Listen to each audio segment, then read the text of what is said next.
Bienvenue sur le podcast d'Equipio, le média qui explore le futur du droit. Nous sommes deux juristes passionnés par les nouvelles technologies et nous découvrons ensemble toutes les innovations qui bousculent notre monde juridique. Alors pour ne rater aucun épisode, abonnez-vous sur iTunes, YouTube et SoundCloud en cherchant Equipio. On vous souhaite une très bonne écoute. Salut Olivier. Salut Philippe. Quel plaisir de te retrouver à Aubervilliers. C'est inattendu. Je n'avais jamais mis les pieds à Aubervilliers et me voilà. Voilà, donc pour une fois, on n'est pas dans notre studio, notre home studio. On a couvert l'événement en partenariat avec le village de la justice. Donc ça fait depuis quelques heures qu'on est là ce matin. On est arrivé effectivement assez tôt pour en fait rencontrer les Legal Tech, donc toutes ces sociétés qui proposent des services aux professionnels du droit pour les aider dans leur quotidien, les aider à mieux travailler et proposer des solutions innovantes à chacun. Et globalement, on trouve que c'est un bel événement. C'est éclectique, il y a de la diversité, il y a beaucoup de boîtes assez différentes. Il y a beaucoup de technos différentes en fait, ouais. et qui recoupent pas mal de sujets dont on a pu parler depuis le début du podcast. Et c'est assez drôle parce que si on les reprend et qu'on prend un petit peu de recul, on voit à quoi ces boîtes, ces legal tech essayent de s'attaquer, ce qu'elles essayent de résoudre. Et on parle ni plus ni moins de la transformation des métiers juridiques, de l'automatisation, du gain de temps, de la communication. Donc il y a vraiment de beaux produits et de beaux services. Tout à fait, donc vous entendez certainement derrière nous un peu de brouhaha. Effectivement, c'est normal, il y a du public, il y a de la foule. Donc on espère que les interviews qu'on a pu enregistrer depuis ce matin seront facilement audibles, parce qu'elles ont été captées dans les conditions du réel, avec des gens derrière nous, des musiques, des jingles qui se déclenchent. C'est très vivant. Oui, c'est le moins qu'on puisse dire. Christophe du village de la justice nous confiait tout à l'heure qu'il souhaitait ultérieurement pour la session de l'année prochaine avoir un espace un peu plus confiné. Alors peut-être qu'on se retrouvera à faire un podcast en live, en direct avec une table ronde. Mais en attendant, c'est celui d'aujourd'hui qui nous occupe. Et alors est-ce que toi, tu as une start-up, une legal tech qui t'a plus interpellé parmi celles qu'on a pu rencontrer ce matin? Alors j'avoue que chacune des startups qu'on a pu rencontrer, à chaque fois je me suis posé la question, effectivement, quelle est la valeur ajoutée de ce service, mais aussi moi en tant que praticien, comment je peux l'utiliser, à quoi ça fait écho. Et j'avoue qu'il y en a une qui a retenu mon attention, c'est Sketchlex. Parce que on va écouter tout à l'heure la personne qui était en charge du stand présenter son service et qui fait en fait écho à cette approche du droit que nous on essaie d'avoir de vulgarisation, et non plus de vulgarisation par la parole ou par le texte, mais vraiment par l'image et par comment passer de l'étape j'ai un contrat à l'étape la personne qui va travailler sur ce contrat le comprend de façon extrêmement simple et extrêmement rapide. Donc vraiment, ça a été. Je trouve que en plus, la personne qu'on a interviewée a une énergie très sympathique. Exactement, c'est une vraie passion. Extrêmement. Et je crois que ça parle énormément, c'est de sentir aussi pourquoi les gens font ça, ce qu'ils essayent de transmettre. Et c'est vrai que ça tranche un petit peu avec toutes les boîtes d'automatisation, ou qui peut-être un peu plus complexes pour nous à comprendre.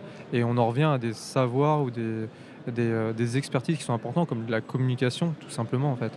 Ouais. Ensuite, on va pas bâcher les autres boîtes qui étaient hyper intéressantes aussi. C'est juste qu'en fait, celui-là, c'était complètement inattendu. C'est dans une approche du droit qui est aussi différente de toute cette mouvance sur l'automatisation, la digitalisation. Et du coup, s'il y en a un qui sort un peu du lot, c'est vraiment Miroslav. Donc moi, je m'appelle Miroslav.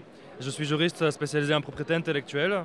J'ai travaillé 5 ans dans un cabinet de conseil en propriété industrielle où j'ai eu l'idée de transmettre l'information juridique plutôt avec des images, des schémas et des diagrammes. Donc Sketchlex aujourd'hui propose exactement ça, c'est de transformer vos informations juridiques complexes en informations fluides, donc visualisées dans des templates que vous pouvez aussi éditer par la suite vous-même avec PowerPoint ou Word. Oui, parce qu'initialement, les juristes, on n'est pas très bons sur Word, on n'est pas très bons sur PowerPoint, on n'a pas été formés là-dessus. Donc on a l'impression qu'il y a un déficit là-dessus. Donc toi, tu les aides vraiment sur ce sujet-là, et tu les accompagnes aussi en proposant des packs, je crois, visuels, mais aussi en faisant du conseil.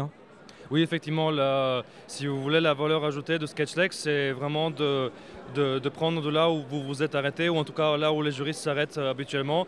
Ils font la synthèse de l'information Ils vont la publier dans un document final qui sera mis en page avec sommaire, mots-clés, tout ça. Mais souvent, c'est la fin de ce qui se fait en termes de communication juridique.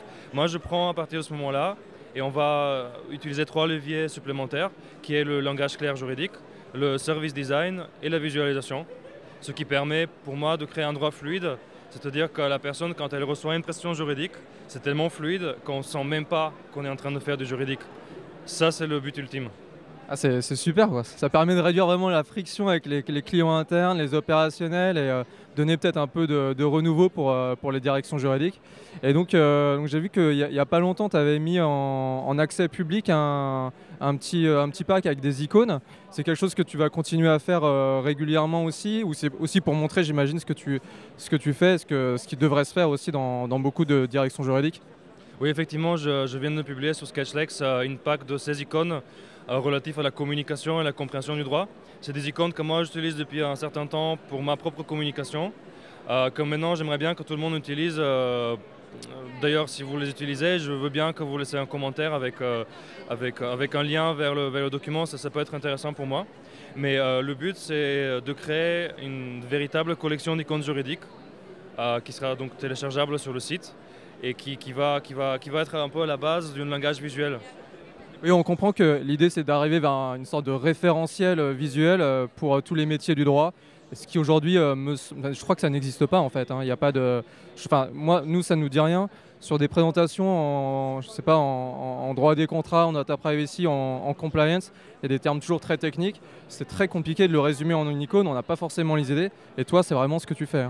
Effectivement, c'est le but. Alors, je ne peux pas vous garantir que tous les concepts très très abstraits du droit peuvent être résumés sous forme de pictogrammes ou d'icônes. Mais en tout cas, on peut partir sur une base de choses simples, comme par exemple des contrats, signature de contrat, parapher un contrat, résilier un contrat. Toutes les juridictions peuvent bénéficier de leur picto. Tout ça, ça permet d'être intégré après dans des diagrammes plus complexes, juste pour améliorer la lecture. Mais ce que tu dis, un référentiel, effectivement, mon but, c'est surtout de créer un langage juridique visuel. Donc ce serait par exemple comme les architectes disposent on va dire 50 symboles pour signifier porte, tuyau, prise de courant, etc.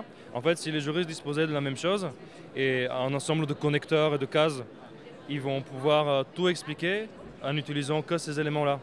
Et ce que les architectes font, les architectes, ils peuvent vous expliquer n'importe quelle idée folle d'une maison avec toujours les mêmes symboles de base. Alors moi, je voulais savoir, est-ce que dans ton approche, moi souvent j'ai un besoin qui est une fois que mon contrat est signé, j'aimerais qu'on sorte un peu du langage juridique et que mon client interne, il ait une vision sur les règles du contrat et notamment tout ce qui est gestion de projet, savoir voilà, les dates du projet, la livraison, le test, comment je lève les réserves, comment mon prestataire, dans combien de temps il doit réagir, etc. etc.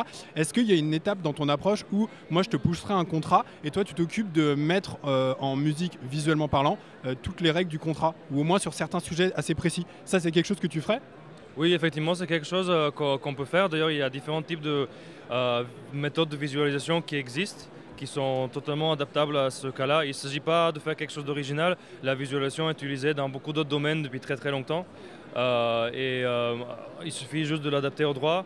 Il suffit vraiment d'avoir cette réflexion et de se dire, OK, dans mon cas d'exécution de contrat, comment est-ce que je peux visualiser ça? Et donc, il faut partir à la recherche d'inspiration. Il faut partir à la recherche de méthodes de visualisation et on dit voilà, maintenant on va les adapter. On va les adapter graphiquement à un feuille A4. On va les adapter aussi au niveau du langage puisque le contrat sera vraiment rédigé dans du langage juridique. Mais la personne qui va l'exécuter, il va falloir peut-être qu'on lui explique ça de manière légèrement plus simple, sans faire de simplicité. On peut utiliser des mots très simples pour faire passer toutes les étapes et lui faire comprendre qu'est-ce qu'il doit faire à quel moment. Et voilà.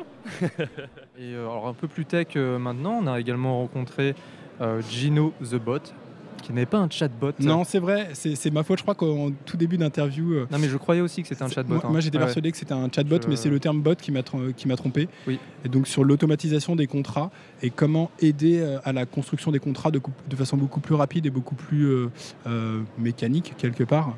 Une techno assez intéressante. Très sympa, d'ailleurs on a pu l'utiliser, ils nous ont fait une démo vraiment en live, donc la manière dont ça se matérialise, c'est un petit plugin, une sorte d'add-on sur un logiciel de traitement de texte. J'ai l'impression que c'est plutôt sur Google Doc, mais peut-être qu'ils font ça sur Word.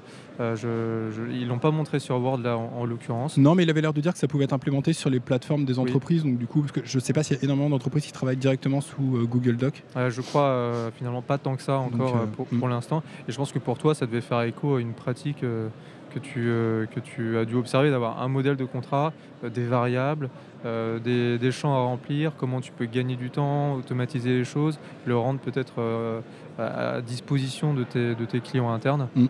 Et puis, in fine, en fait, se reposer la question de est-ce que ma valeur ajoutée, elle est vraiment dans le fait de cracher du contrat ou est-ce qu'elle n'est pas ailleurs? Ouais. Donc, où là, on voit que peut-être des opérationnels peuvent s'approprier un modèle qui initialement était cadré par une équipe juridique. Exactement. Je pense qu'un modèle de contrat avec des bonnes questions et une espèce d'infobulle qui vulgarise les champs à remplir, ça permet de faire gagner du temps à tout le monde. À l'opérationnel parce qu'il n'a pas à attendre que le juriste lui fasse un retour, et au juriste parce qu'il n'a pas à traiter un certain nombre de documents. Robotiser, c'est finalement enseigner à un système numérique le comportement du juriste. Et effectivement, nous nous adressons à tous juristes et nous leur proposons de capitaliser sur leur expérience contractuelle. Cela veut dire quoi? Cela veut dire finalement de changer de paradigme. Aujourd'hui, le juriste, il travaille essentiellement avec son traitement de texte, Word le plus souvent, et il fonctionne par modèle. Donc pour un contrat donné, il peut avoir 5-10 modèles pour représenter tous les cas de figure. Ce que nous lui proposons désormais, c'est de créer et de développer un robot, donc un robot par type de contrat. Donc il puisse avoir un robot contrat de travail, un robot contrat de distribution, un robot NDA, etc. Et lorsqu'il a finalisé son robot, c'est de pouvoir utiliser ce robot en répondant à des questions-réponses. Alors, qu'est-ce qu'un robot? Le robot, concrètement, c'est son document Word, comme d'habitude, enrichi d'instructions intelligentes qui vont lui permettre de représenter toutes les données qui peuvent changer d'un contrat à l'autre. Une fois que ce travail est fait, il va passer son temps à enrichir et mettre à jour ce robot en fonction de ses situations, en fonction de son expérience, en fonction de l'actualité juridique. Donc concrètement, deux phases dans l'utilisation de ce bot. D'une part, la phase de mise en place. On apprend au robot à reconnaître le type de contrat, les variables qu'il peut y avoir d'une clause à une autre, comment on le structure. Et la deuxième phase, c'est l'utilisation. Donc la première phase, comment elle se passe? Comment est-ce qu'en fait, à partir d'un modèle de contrat avec différentes clauses, on construit un bot intelligent? C'est une très bonne question. On a beaucoup travaillé sur l'ergonomie, la simplicité, sur l'intuitivité. En 45 minutes, le juriste aura compris comment utiliser 4 instructions intelligentes qui lui permettent de robotiser tout type de contrat, quelle que soit la langue, quelle que soit la complexité du contrat. Et ensuite, effectivement, une fois que le robot est créé, eh bien, il n'a plus qu'à l'utiliser. Et le système va produire soit le document au format Word ou PDF, et également la liste des questions-réponses du robot. Et ça, c'est intéressant parce que lorsqu'il produit suffisamment de contrats, il peut récupérer toutes ces données contractuelles, analyser ces données contractuelles, et ce qui est une information capitale pour des directions opérationnelles, typiquement marketing, commercial, achat, et à partir de ces données, de faire des analyses sur ces statistiques, ce qui peut éventuellement influencer une politique marketing et commerciale d'une année sur l'autre. D'accord. Et du coup, pour la génération de contrats, une fois que le bot est en place, tout se passe par Word, vous disiez. Du coup, le juriste ouvre Word et à partir de ce moment-là, il a une interface avec des bulles pour saisir des clauses ou pour avoir des alternatives. Donc, notre produit est interfacé à Google. Donc, nous utilisons l'API de l'add-on de Google Docs. Et effectivement, il travaille sur Google, il peut importer des contrats Word existants ou alors partir d'une feuille blanche et au fil de sa rédaction, inclure ces instructions intelligentes. D'accord. Et d'accord, donc vous gérez plusieurs langues. Voilà. Très bien. Juste une dernière question. Est-ce que vous assurez un suivi avec les directions juridiques? Puisque une fois que le bot il est à peu près lancé avec des templates enregistrés, j'imagine qu'il y a des corrections à faire petit à petit de pair avec les directions juridiques, les juristes et les avocats. Comment ça marche concrètement? Alors concrètement, le juriste, il travaille de façon tout à fait autonome. Donc il est capable lui-même, c'est ce qui fait toute la différence dans notre positionnement, c'est en toute simplicité, en temps réel, il peut modifier son robot. Et toujours sur les contrats, on a également eu le plaisir d'aller au stand de Softlaw. Alors Softlaw, c'est vraiment du text mining. Donc, de ce qu'on a compris, ça permet de détecter, d'analyser un certain nombre de données dans des masses contractuelles de documentation vraiment au sens large de l'entreprise et de leur faire gagner du temps. Alors, donc, je m'appelle Sandrine Morat, j'ai créé la société Softlaw il y a 2 ans.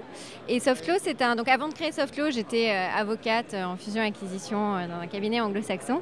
Et je passais beaucoup de temps à revoir des documents et à faire beaucoup de tâches pour les traiter, dont je me suis aperçue qu'une partie pouvait être automatisée.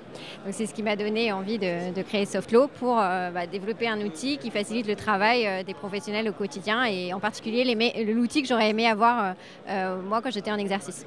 Donc Softlaw, c'est un logiciel qui facilite la revue, l'analyse et le traitement des informations contenues dans les documents juridiques, donc à destination des professionnels du droit. Et donc ce qu'on propose, c'est d'abord d'aider les professionnels à trouver rapidement l'information qu'ils recherchent dans leur volume de contrat.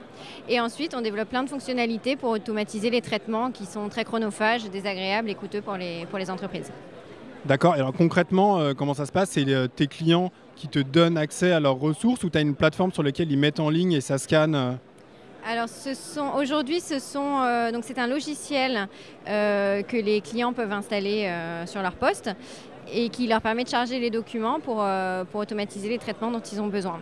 L'idée, c'est que la demande qu'on a eue au départ était plus une demande de logiciels, d'applications desktop, parce qu'il y a beaucoup de problèmes de confidentialité, de sécurité et que nos clients étaient un peu frileux sur le SaaS. D'accord, donc du coup, une fois que ça a tout scanné, qu'est-ce que ça peut proposer comme fonctionnalité? Alors, donc il y a des fonctionnalités d'audit, donc pour trouver rapidement les informations et pour faire des synthèses des informations trouvées. Donc souvent, les entreprises ou les avocats font des fiches de contrat ou des tableaux de suivi pour pouvoir suivre les engagements juridiques contenus dans leur contrat. Donc ça, au lieu d'imprimer tout, de surligner, de prendre des notes et puis de tout retaper pour faire ces tableaux, en fait, de bout en bout, le process est automatisé et le professionnel n'a plus qu'à vérifier, valider l'information trouvée, éventuellement un petit peu corriger, mais il a plus à passer beaucoup de temps sur l'impression, la revue et la saisie. Donc ça, c'est une première chose.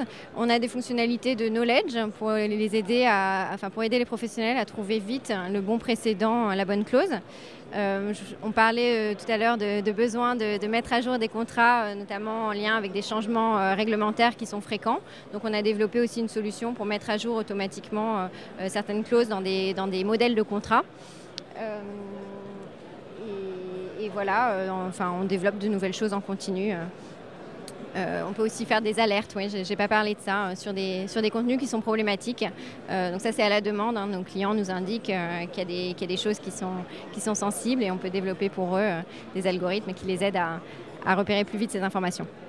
Est-ce qu'on peut imaginer une utilisation dans le cadre, par exemple, d'une data room, par exemple, une entreprise qui souhaite en acquérir une autre et qui aurait besoin d'avoir un peu une idée sur les contrats signés, s'il y a des clauses qui sont problématiques, je pense notamment aux clauses qui permettent à un client de sortir d'un contrat en cas de cession. Est-ce que l'outil permet de scanner et de mettre en exergue ce type de clauses? Oui, tout à fait. Donc, c'est un des besoins qu'on traite. Quand on revoit beaucoup de documents juste pour chercher la clause de changement de contrôle, autant les charger dans l'outil. Nous, on développe des algorithmes qui permettent de retrouver cette clause. Quand la clause est trouvée, elle est trouvée beaucoup plus vite par le logiciel et le professionnel a juste à la vérifier. Et on peut faire la synthèse pour qu'il puisse avoir une vue en fait très rapide sur son ensemble de contrats, combien de contrats contiennent cette clause et combien n'en contiennent pas.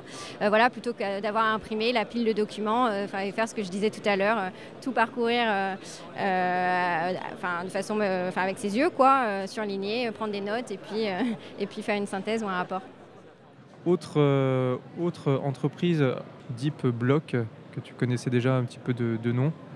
Tout à fait. DeepBlock, donc une solution en SaaS qui est interfacée avec soit des blockchains publiques existantes. La personne qu'on a rencontrée, Jean-Philippe, nous a parlé de l'Ethereum. Ils ont leur propre blockchain qu'ils ont développé et qui permet d'horodater des contrats et de générer des smart contracts. C'est un pont entre l'application, la plateforme du client vers la blockchain. Il n'y a plus besoin de procéder au développement nécessaire avec ces langages qui sont assez complexes pour se connecter à la blockchain et pour pouvoir enregistrer des opérations dans la blockchain et tracer, horodater des opérations dans la blockchain.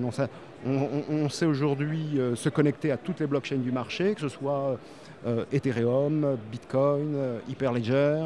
On a développé également notre propre blockchain qui s'appelle BigBlock et qui est fait à partir d'un socle Ethereum. Voilà.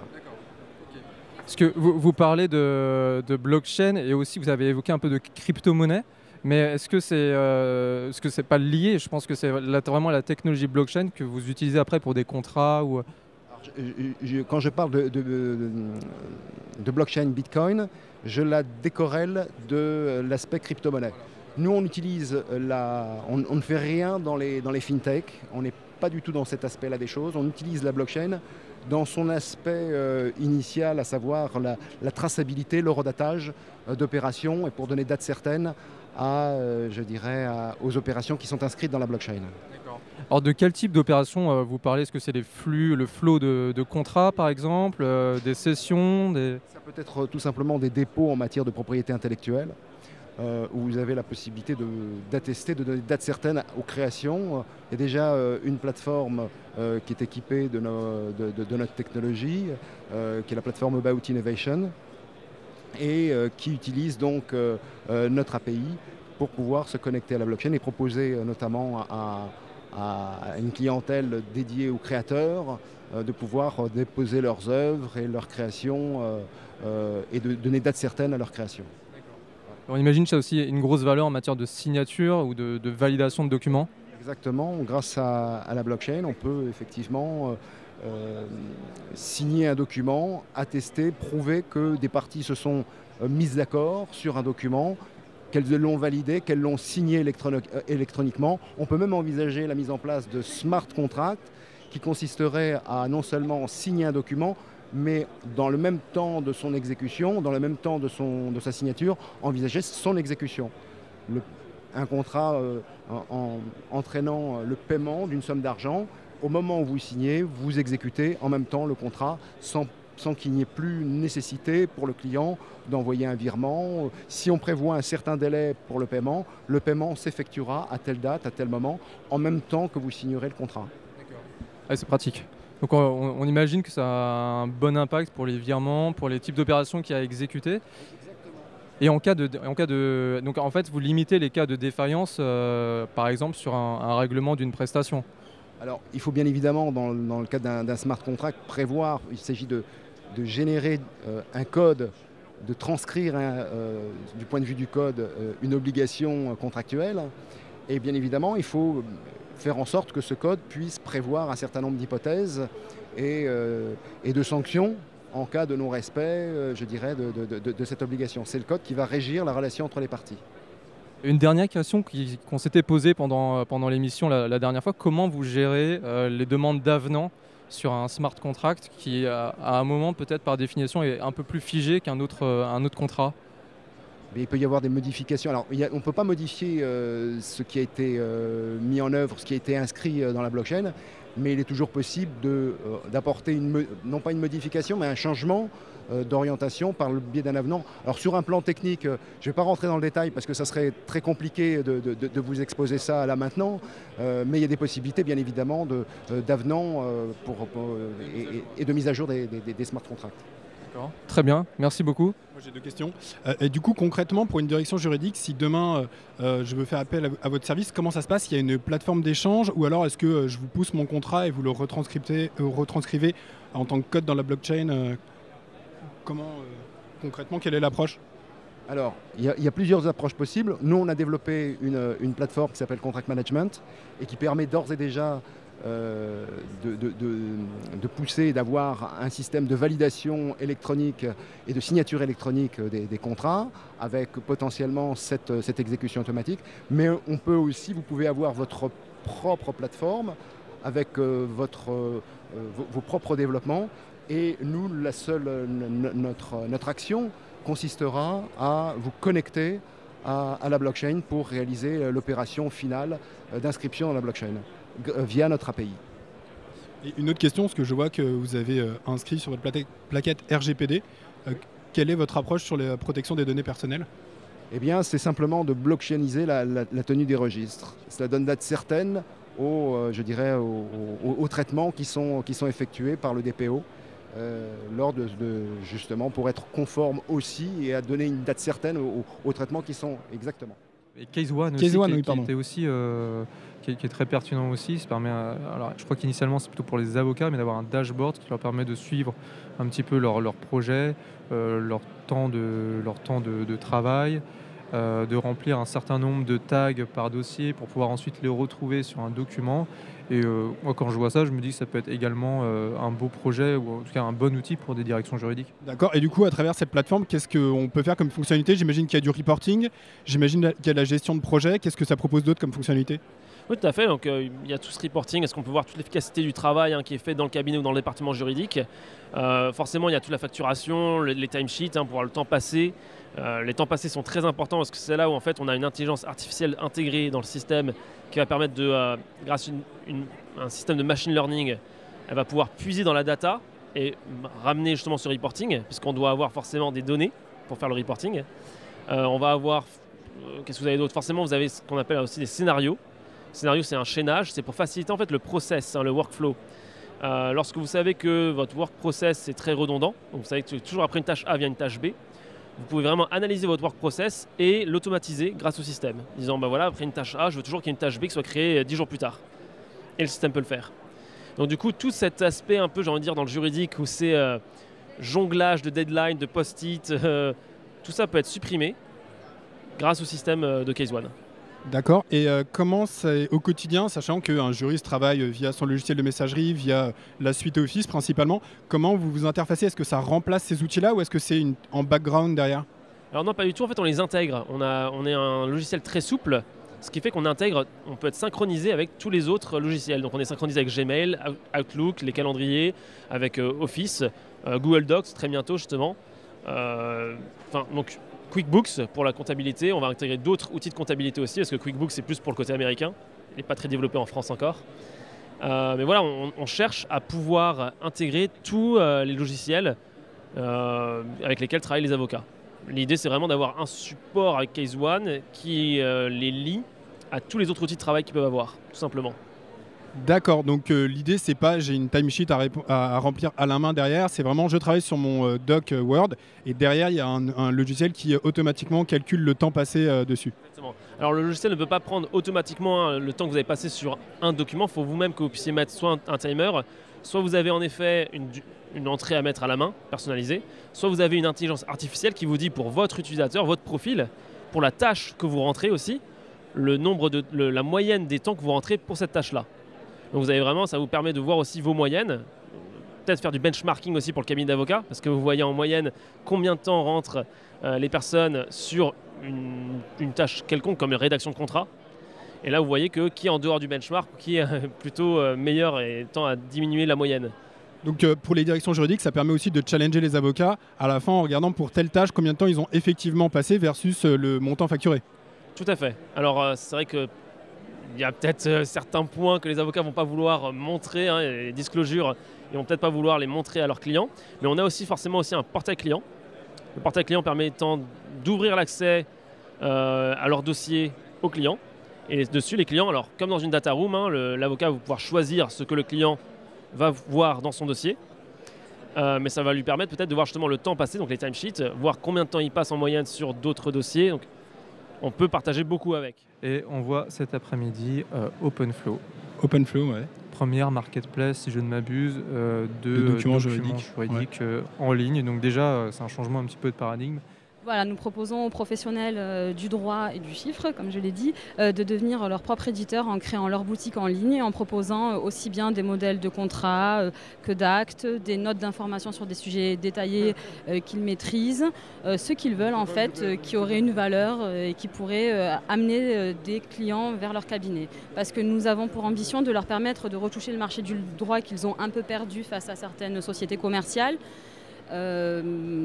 Qui proposent par exemple des documents en ligne augmentés, et ce serait que des personnes qui ne seraient pas venues les voir, donc des professionnels qui ne seraient pas venus les voir par manque de moyens par exemple, ou tout simplement parce que ces avocats ne sont pas dans leur région et n'ont pas accès direct, aillent les voir en tombant sur notre site, en achetant leurs documents et des questions à leur poser, et envie d'en savoir plus et envie d'avoir davantage de précisions sur un acte, et se tournent vers eux pour du conseil, que ça devienne ensuite un client. Et là, notre mission est terminée. Nous avons réussi à les mettre en relation. D'accord. Et alors du coup, vous ciblez quel type de société ? Toutes les sociétés qu'ils souhaitent. Il suffit juste d'être un professionnel pour pouvoir à la fois déposer sur la plateforme et acheter. D'accord. Mais pas nécessairement des sociétés qui auraient des directions juridiques, puisque par principe, elles pourraient déjà avoir ces actes-là. Non, ça peut être même une personne seule, un auto-entrepreneur qui souhaiterait mettre un modèle d'acte qu'il a acheté, que quelqu'un lui a fait, enfin un avocat, un professionnel lui a fait, et qui souhaite le revaloriser bien sûr en enlevant toutes les informations stratégiques, en l'anonymisant, parce que bien évidemment on ne peut pas mettre de telles informations à la disposition de tous. Mais tout le monde peut vendre ses propres documents, tous les professionnels. Et afin de garantir leur qualité, nous insistons vraiment sur la boutique visible en ligne qui doit être bien faite. Et dans un futur proche, nous espérons que les professionnels qui publieront accepteront d'être évalués afin de faciliter le choix des consommateurs. Un peu comme sur certains sites où vous pouvez voir le nombre d'étoiles, des avis. Parce on espère qu'on aura beaucoup de documents et que le choix sera difficile à travers tous. D'accord, donc les documents juridiques qui sont mis en ligne sont des documents juridiques qui sont actuels. C'est-à-dire que ce n'est pas des archives. Parce qu'en fait, comme votre slogan, c'est une seconde vie pour vos documents juridiques, j'avais un peu l'impression que c'était les documents qui étaient plus utilisés ou des archives et que du coup, elles étaient commercialisées alors que potentiellement, elles étaient plus conformes au droit actuel. Alors l'idée d'une seconde vie, c'est tout simplement de dire, au lieu de les utiliser une fois puis de les mettre aux oubliettes, en quelque sorte, c'est de les revaloriser. Par exemple, un juriste dans une entreprise qui va passer des heures à faire une note sur quelque chose qui va être à peine lue ou à peine utilisée pour quelque chose de très précis, au lieu de la mettre dans les archives et de plus jamais l'utiliser, de pouvoir la revendre en fait, en l'ayant purgée bien sûr de toute information stratégique. C'est pour ça qu'on parle de seconde vie. Après, au niveau de l'état du droit, la personne qui achète, étant un professionnel et n'étant pas donc bénéficiaire en quelque sorte de l'obligation de conseil et d'information qui s'applique aux particuliers, puisque le code de la consommation ne s'applique pas en l'espèce, s'engage à acheter en l'état de la publication du document, qui est précisé sur notre site. Quand vous voyez le document, il y a marqué date de création, par exemple 21 avril 2017, c'est-à-dire que si vous l'achetez aujourd'hui, donc en décembre, vous savez que le document a été fait il y a 6 mois. Donc vous ne pouvez pas ensuite vous retourner vers la personne qui l'a mis en ligne, puisque vous vous êtes engagé à acheter en l'état, ce qui n'aurait pas été le cas si c'était bien sûr ouvert aux particuliers. D'accord. Et alors quel type de documents vous avez dans votre base de données ? Alors pour l'instant, on a un petit peu de tout. On a aussi bien des accords, par exemple de confidentialité, de non-divulgation, que des modèles de contrat, des pactes d'actionnaires, des statuts, mais aussi des notes juridiques très précises, par exemple sur la mise en relation entre des coachs sportifs et des clients sur des applications, ou l'extraction de données Internet par des logiciels qui vont en quelque sorte scraper les adresses sur des sites. Enfin, ça peut aller vraiment, ça peut être tout et pas n'importe quoi, mais c'est vraiment très très large. Ça peut aussi être des modèles de rupture conventionnelle, des modèles de lettres de licenciement, et vraiment tous les documents qui peuvent avoir une valeur intéressante et qui seraient potentiellement achetés par des startups, des PME ou tout autre professionnel du droit, des avocats débutants qui n'ont pas de connaissances exactes en la matière. Enfin, c'est vraiment très très large. Et est-ce que vous proposez une formule d'abonnement type pour 40 € par mois, j'ai accès de façon illimitée à tous les documents dont j'ai besoin ? Non, puisqu'on n'a pas réfléchi pour l'instant à des abonnements. Il faut savoir que tout est gratuit, l'inscription, le traitement des documents par nos soins si vous le souhaitez au début. Tout est gratuit. Nous sommes uniquement rémunérés sur une commission de 30% sur chaque vente. Mais pour l'instant, non, les abonnements, ce n'est pas possible tout simplement parce que parfois certains documents valent à eux seuls 300 ou 400 €. Donc on ne peut pas proposer quelque chose d'illimité puisque par exemple 40 € par mois, c'est parfois même pas le prix d'un document, ce qui se comprend parce que ça demande un travail considérable pour le professionnel. Mais dans l'avenir, on ne sait pas, peut-être qu'on pourrait envisager ce genre de choses, mais pour l'instant, ce n'est pas à l'ordre du jour. D'accord, donc le prix est fixé par l'avocat et vous rémunérez par un système de commission derrière. Exactement, le prix est fixé par l'avocat, il peut nous demander conseil s'il le souhaite et on se permet un petit peu au début aussi de les orienter sans qu'ils le demandent si par exemple ils mettent des prix qui nous paraissent beaucoup trop élevés. Et pour me baser là-dessus, je regarde notamment le fait qu'il y ait le type de document qu'ils proposent gratuit sur d'autres sites. Parce qu'il y a des fois où en tapant le nom du document, vous tombez sur des modèles gratuits qui ressemblent très fortement. Et forcément, si l'avocat a vendu son document 100 € alors qu'on peut le trouver gratuitement ailleurs, bien sûr, ce n'est pas la même qualité du tout, mais la start-up ou la PME qui n'a pas les moyens d'aller le voir va s'en contenter. Olivier, Philippe, le salon vient de se terminer. Ouais, c'était intéressant. Écoute, pas mal de. On va se faire virer là. Il y a les annonces pour qu'on sorte du salon. C'est une annonce, mais on va la refaire. Non, non, ça donne du cachet. C'est du live. Non, écoute, beaucoup d'intervenants, beaucoup de technos différentes. Au moins, ce salon, ça a le mérite de mettre un acteur du droit qui est pas encore extrêmement visible, les legal tech, au centre du débat et de faire se rencontrer des gens, les directions juridiques, les acteurs du droit et même les acteurs, et les legal tech et même les legal tech entre eux, qu'elles puissent échanger et pourquoi pas travailler sur des partenariats. Je trouve que c'est assez intéressant cette approche. Ça n'existait pas il y a encore, je sais pas, 3 ans. C'est le deuxième. C'est ça. Voilà, c'est le deuxième opus. Du coup, je trouve ça bien que le monde du droit se structure à travers ce type d'initiative et que quelque chose de positif puisse en ressortir. Voilà, des nouveaux chantiers, des nouveaux changements. Toute cette évolution, moi, je la trouve extrêmement positive et je la souhaite en tant que praticien de tout mon cœur. Voilà, et puis ça c'est beau. Quelle déclaration d'amour pour le monde juridique, c'est magnifique. Alors qu'est-ce qu'on peut en tirer en termes de tendances, de trends sur les acteurs, les exposants qu'on a rencontrés? Globalement, on a vu un peu les différentes étapes au jour le jour où l'automatisation pouvait aider à travers la génération de documents, à travers l'analyse de documents juridiques, à travers le suivi d'une activité, tous ces outils qui permettent un peu en tâche de fond d'aider le juriste et de le soulager d'une part un peu conséquente de son activité. Et récurrente et peut-être pas très intellectuelle. Ensuite, je me dis... Peut-être intellectuelle à la base, mais qui a posteriori peut être un petit peu mise à l'échelle pour toute l'entreprise. Parce qu'il y a certains outils où je me suis dit quand même, la mise en place nécessite quand même de passer pas mal de temps. Oui, alors c'est ce qu'on demandait et c'est ce qu'on voit dans les interviews, c'est que parfois il y a un coût, en tout cas temps, dans l'installation. Les choses sont pas simples et ce qu'on ressent, c'est que chaque legal tech doit aussi s'adapter à la mesure des grands comptes. Et puis aussi les directions juridiques doivent s'adapter. Et il y a les deux. Voilà, quand tu as une charge de travail qui est extrêmement conséquente et qu'en plus tu demandes à tes équipes de gérer la mise en place d'un outil assez lourd, faut que tu intègres que ça prend du temps et qu'il faut du coup que les ressources elles soient un peu libérées d'une charge de travail pendant au moins une durée déterminée. Ouais. Et sinon, même si c'est du SaaS, donc par définition l'install est facile, ça nécessite quand même un temps de mise en place et d'accompagnement des deux côtés en fait, legal tech et direction juridique. Et ça c'est un point important à prendre en compte. Tout à fait. Donc tu disais automatisation et on en parle beaucoup dans tout ce qui est contrat. Automation, reporting ou le suivi avec les dashboards de qu'est-ce qu'on fait, où en est tel projet et aussi le permettre de le data visualiser de manière un peu plus peut-être sexy qu'un tableau aride. Et l'autre point, c'est vraiment la communication. Donc on est peut-être plus sur les soft skills aussi des juristes. Et je crois que Miroslav fait aussi entre guillemets du conseil pour aider les juristes. Donc c'est aussi un troisième point qui est important. Ouais. Et la blockchain. Et la blockchain, où là on est un peu plus, là c'est mon point de vue, mais j'ai l'impression qu'on est un peu plus dans le futur parce que c'est quand même c'est encore les balbutiements. Moi j'ai un peu l'impression qu'on appréhende en fait la blockchain sur un certain angle, authentifier certains actifs, et je pense qu'il y aura d'autres usages à l'avenir qui vont se révéler passionnants à explorer. Mais en tout cas, ils ont certainement raison de se lancer maintenant.